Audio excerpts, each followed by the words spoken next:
So next we are moving into a panel, and this time we place the lens on hydrogen and replacement fuels, roadblocks, business cases, and breakthroughs.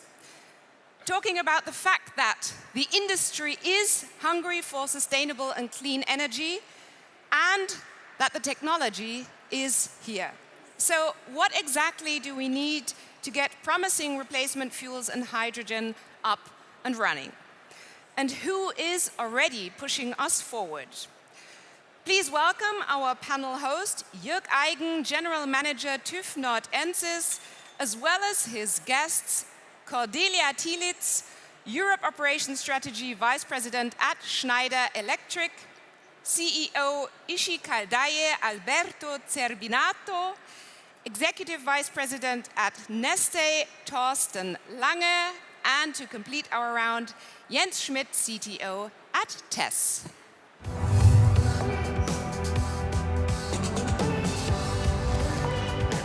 Thank you. Thank you.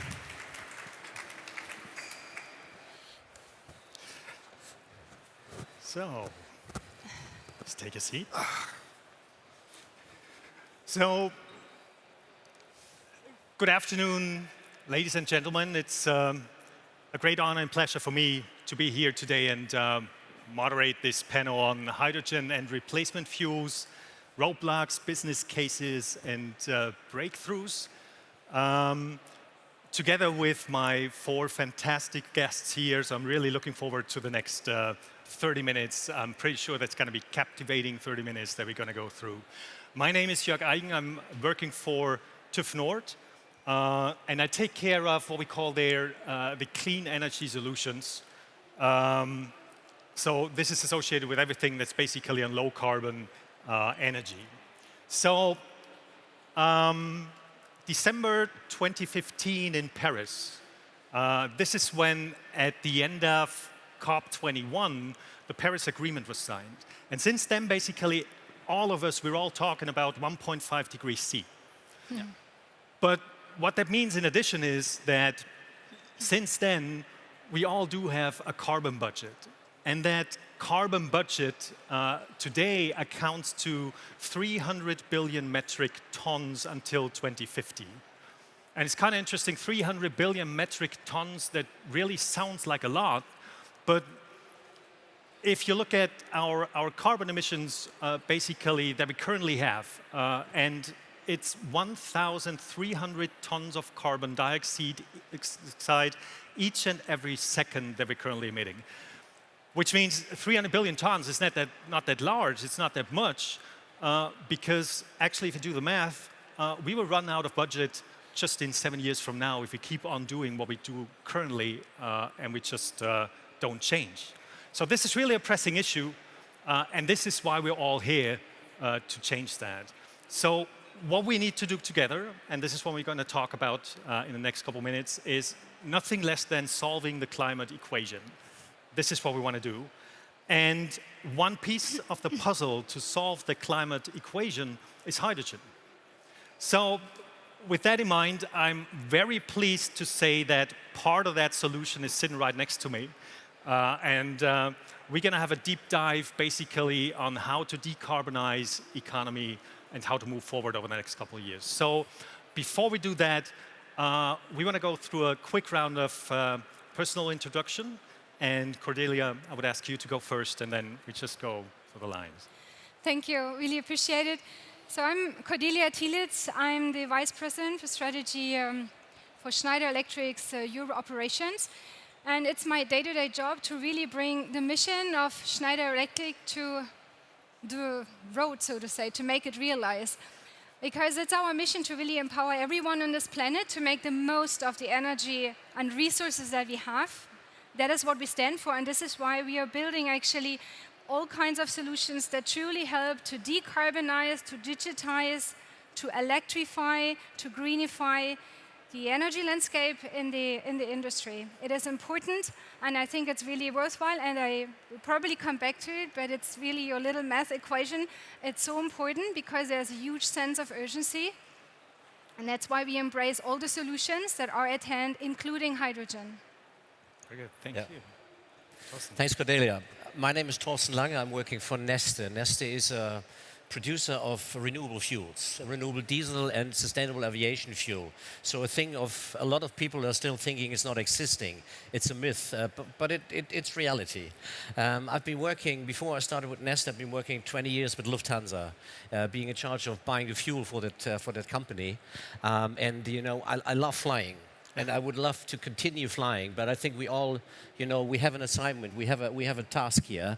I have 3 kids, I have a grandchild, and we have a responsibility. Right. And I'm taking this responsibility now to making products available that would allow us to continue flying sustainably.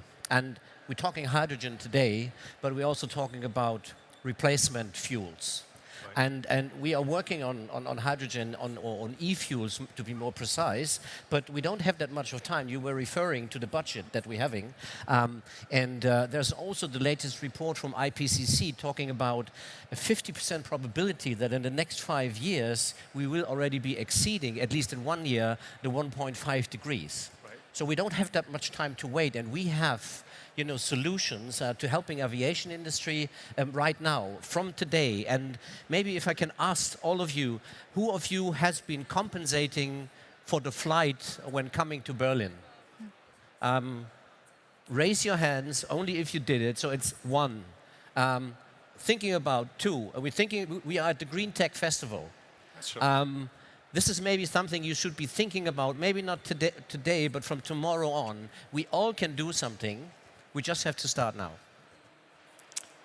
Yeah, thanks a lot. Jens Schmidt. I'm Chief Technology Officer of TESS. TESS is a company setting up to become a green energy major. And my role as CTO is to assemble the technology which is actually readily available to make the energy transition a reality and bring hydrogen affordably to people that need it. So TESS is working on getting green energy produced where there's abundant renewable energy. And then we all have to find solutions to bring it to the places where green energy is needed, which is exactly what we're working on. If you think about global warming, sitting here on the stage, I can almost feel it today. It's pretty hot here already. But yeah, as you said, it's urgent. We have to find solutions. And I think one of the biggest issues we have is that going to green energy for many companies means a disruptive change in their asset base. So it's not easy. If you want to make that change, there needs to be enough green energy to justify it, because you can't go back if you go to hydrogen. And we are trying to offer solutions that will make a smooth transition possible. And I'm more than happy to explore that in the next 20 minutes. Okay, good. Thank you. My name is Alberto Zerbinato. I'm the CEO of Caldaie. It's an Italian company. We are from Verona. You know, they call Verona the city of love. But also we have technology over there. My company is working on industrial applications, and from more than 15 years we are exploring technologies around hydrogen, many of them. We explore very big quantity of technologies, and now for a couple of years we are trying to apply these technologies to, let's say, change in our business model. Idea is to replace natural gas with hydrogen, where you need heat power in industries. Right, right. I find that super amazing because there's so much, in your introductions already, there's so much energy in there, and I think this is exactly what we need. And there's so much ambition going forward, basically, when it comes to decarbonization and doing something, really putting things forward and getting things done. Now, what sort of keeps me awake at night is almost like there's been all these hydrogen strategies almost everywhere, all over the place. And it's 2.5 years now since the German and the European hydrogen strategy have been put out. And everybody was anticipating a hype of hydrogen, and things would just pop up and develop. So what's your perspective, Cordelia? How did that turn out? Is that a hype? Did that materialize? Well, in a nutshell, I would really say we have moved ahead, but we are too slow and too late. And there is a number of roadblocks that we still have. So the one thing that is really important, I think, is that we talk about green hydrogen. Because when we talk gray hydrogen, it really honestly is not reasonable, it doesn't make sense. In order to have a kilogram of hydrogen, and if it's not green, then it takes you 10 kilograms of CO2 to blow up in the air. So it's all about green energy. and green hydrogen. And what we need in order to do for that, to make this a breakthrough, is to get the costs down. And I think we are in a sense of a catch-22 situations, because getting the cost down means the one thing, the electrolyzer, needs to get cost down. It has to be used at a better utilization rate. It has to become more efficient as it is, because when we think at whole cycle, the round-trip efficiency is only at 30%. We need larger sizes. And one really important thing is to couple it up with renewables, with PV, with wind. And this is honestly in the last 2 years with all the talking, and this is kind of me raising the finger towards the politicians, to really keep it at a lip service level and not really pushing the renewables out, because it is a technology that is available and it's what we really need in order to make it. And for that, I'm a bit unhappy that we are not fast enough, despite the sense that we have to act now, because coming back to your little equation that you turned out to, when you think about it, 80% of the CO2 emissions that we have are created because of the generation and use of energy, and 60% is completely being wasted. So we really have, if we want to remain on this 1.5 degree track, we really have to use everything we have. We have to electrify. And this means to bring green renewables onto stage way harder than we do. And for me, that's really a call for the politicians to set the framework right, so they have the ingredients as one thought to it. Yeah. Super interesting, Jens. I would imagine that with TESS, you got a take on that too.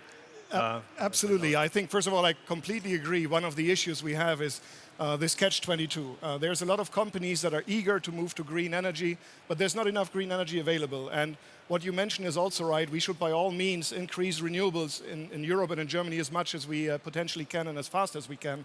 The reality, however, is if you look at the primary energy mix, only a quarter of that is electricity at the moment. 75% is electrons. And even if you double the renewables from today, you're only going to offset the rest of the fossil electricity production. So we need green imports as well, which is something that we are focusing on. And I guess the other part is, if you go to places where you can put renewables, wind, solar, hydropower, and you produce the hydrogen over there, then you need to transport it, to import it. And that's one of the big challenges we have these days. And I think what we've looked into is finding a solution where we can import green energy, but offer it to people where the infrastructure is available. Because if we just think about using green hydrogen, it's going to take a few years before we have the pipelines to transport it. If you carry it in other kinds of forms, like liquid organic hydrogen carriers, ammonia, there's no infrastructure. So you can't bring it to the big industrial users, the steel producers, the cement producers, the chemical users.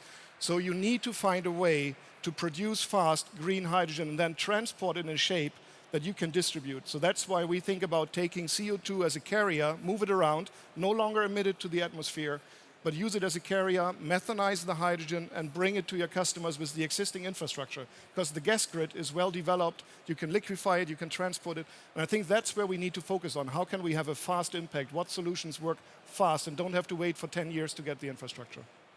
It's maybe important, and thanks for mentioning that. It really sounds like this all needs time.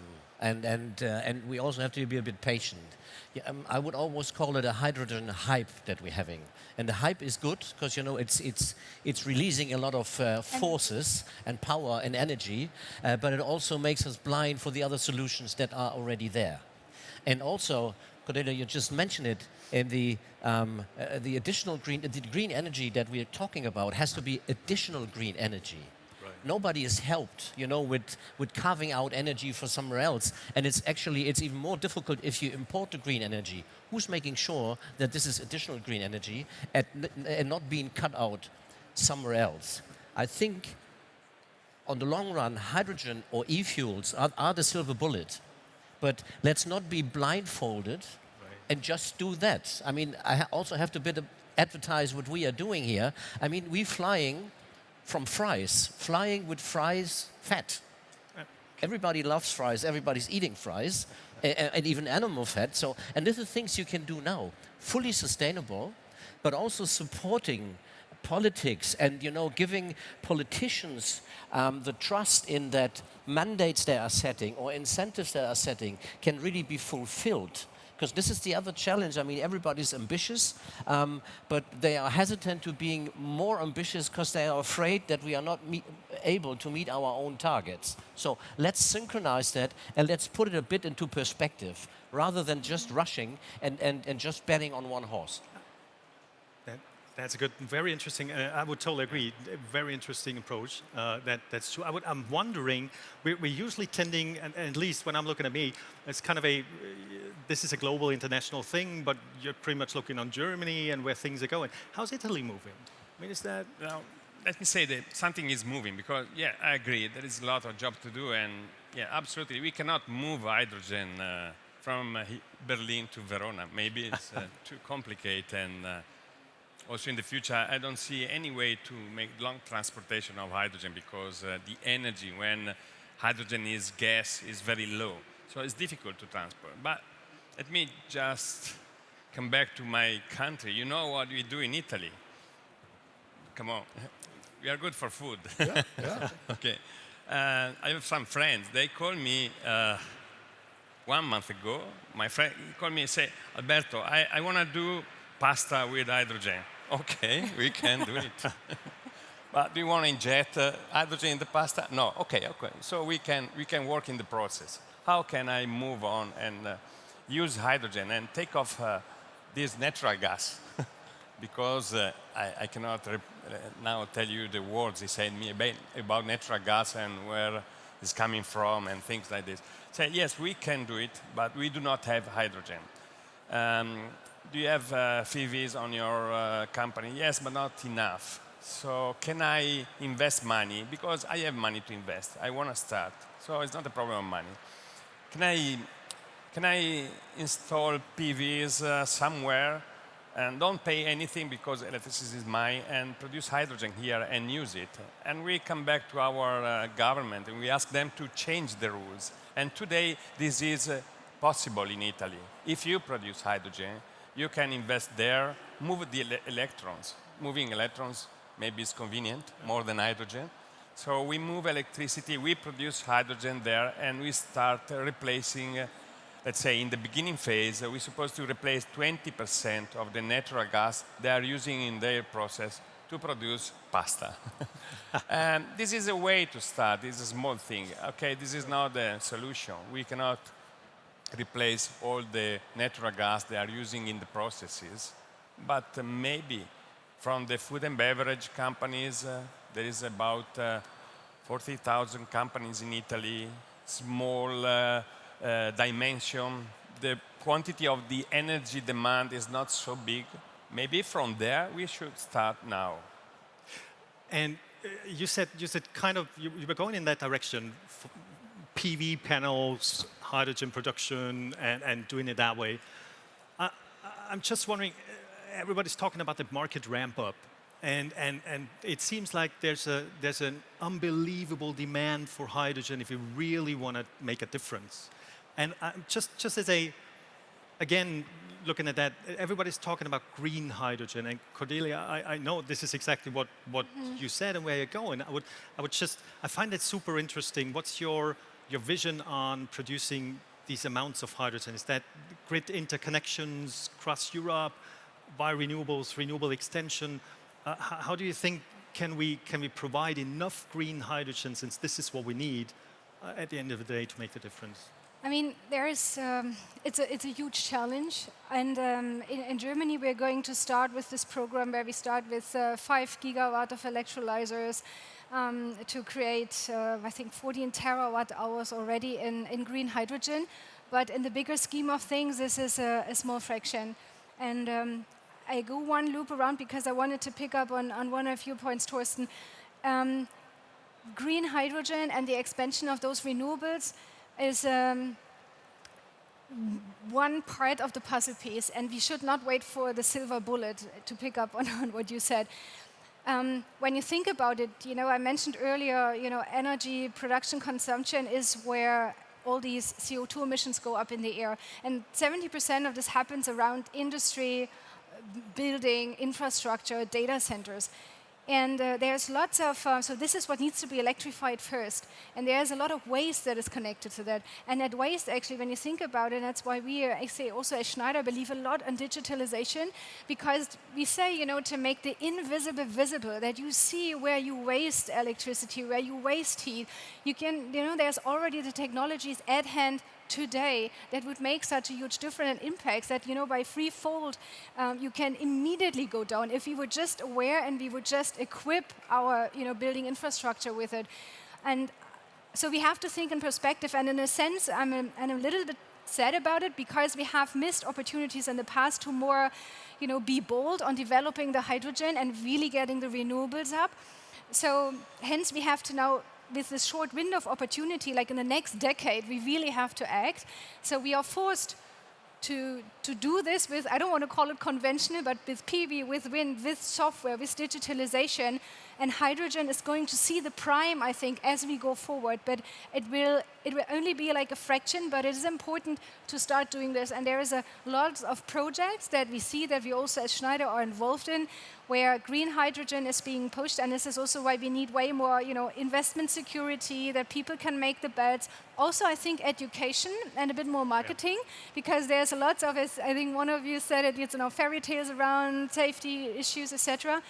So still a way to go, but I think for me the number one would be let's ramp up renewables, PV, wind as a major thing. Yeah, I completely agree with that statement. But the fact of the matter is it needs to be economic, as you said, it needs to be affordable. And so the concept we're working on is if we place our upstream production hubs where renewable energy is affordable. So if you look at stranded hydropower in Canada, if you look at wind power, if you look at the solar PV and the solar belt, basically we are talking, and you can look in the last PV farm auctions, we're looking at power prices of 1 to 2 cents. So let's say 15 euros per megawatt hour. Even though and I agree with you, transporting hydrogen is awfully difficult. So converting it into something that can be transported, like synthetic natural gas, SNG, may have a 50% efficiency, yes. But that means your 15 euros per megawatt hour, okay, they double to 30 when you get it here. But you will not find enough renewable power in Germany or in Europe at 30 euros per megawatt hour. So to make it affordable, you need to produce where it's affordable and then transport that affordable green energy here. And I think that's what we need to work on, what we're actually working on. What do you say? I would just chime in on that and give it a little different note, since, we all want to go forward with that. I'm just wondering what is keeping us from really doing that? Is that legislations, investment security? What is keeping you from really just? We easily saying, we cannot sort it out alone. We need all the stakeholders, from politicians to producers, academia, you name it, but also the end users. And you just said it has to be economic. I think society also has to get used to the fact that this is not coming for free. We have to pay a premium for that. We have to pay more for flying, we have to pay more for driving, energy in households. I know not everybody can afford, but if we don't get the society behind the projects and accepting that, the challenge remains, because the industry is sitting on the fence, waiting for the investment cases. And we're also talking about scalability. What we're talking here is all Mickey Mouse projects. Let's face it. And in order to have it scalable, it's big money. When we're building a new refinery, we're talking about 1 to 1.5 billion. Who would invest if you don't have the demand certainty, if you don't have the end user, the customer, the passenger being willing to pay? So it's the end of cheap flying, of cheap driving. Fossil has been too cheap, and we got used to that, and we have to also change our mindset.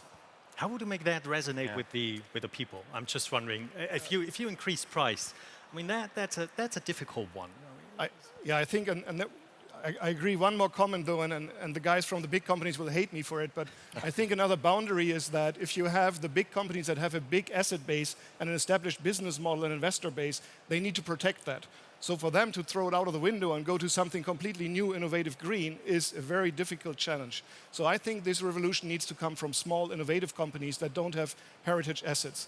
When it comes to economics, you can increase the price, and depending on the value chain, we already find customers that say, yes, we are ready to pay a significant premium, but where is the product at quantity? And coming back to you're right, you need to produce at 5, 10, 15 gigawatt scale, and that takes enormous amounts of money. But also there's significant capital available if you have a reasonable business model and a green model behind it. So I think money is not a boundary.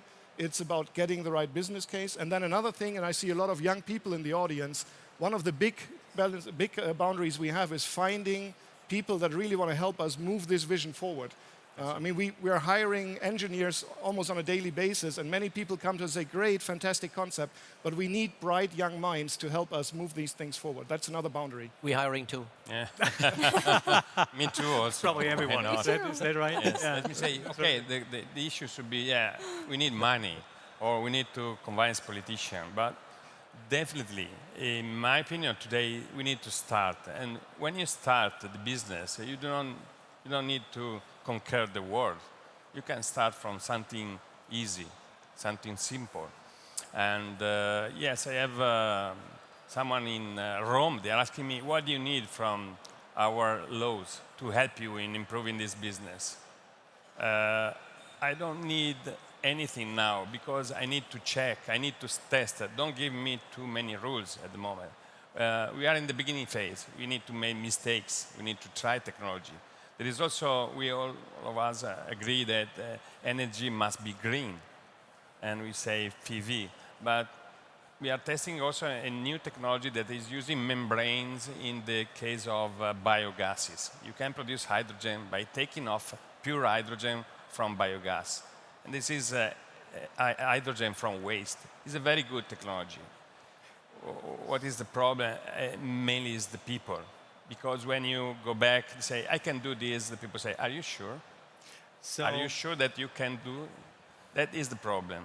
And if we need people, maybe like us, that can say today, yes, I can assure you, I can give you insurance about all the technologies you will need. It is not only one.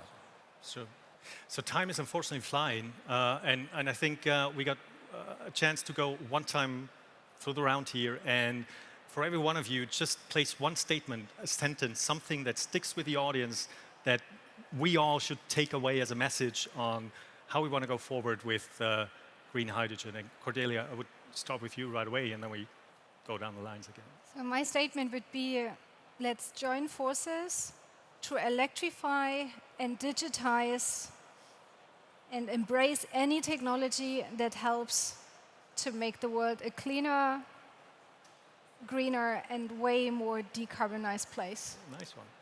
Good. I would say if we are technology agnostic and taking all technologies on board that are available now and in future, we have a really, really good chance to meeting the net zero target 2050. But it means starting now, not waiting for excuses and things being too complicated. The day is here and now. Think about it, and think about when you're flying next time to compensate, because that would be a good start. Yeah, I would say my final statement is everything's available, all the technology's there. We just have to make sure that we find a vector that we can make green energy available through the existing infrastructure at scale with reasonable pricing so that companies can transition. And if that is a solution that doesn't require a disruptive change like retrofitting your assets, billions of investment, but you can do a gradual shift. And that's what can be done today. So let's go and do it. Very good. Yeah. Challenge is hard, it's difficult. Let's join together our technologies, our ideas, and move on. Very good. Move on is a very good closing. So thank you very much for being here. Thank you very much for these insights, ideas, comments, everything that you just posted forward. Super inspiring from my perspective, a lot of energy, and I think you're ready to really get it moving, and it's going to be a future worth getting excited about, I guess. Thank you very much. Thank you. Thank you. Thank you, Jörg, for leading this discussion, and thank you to each and every panelist.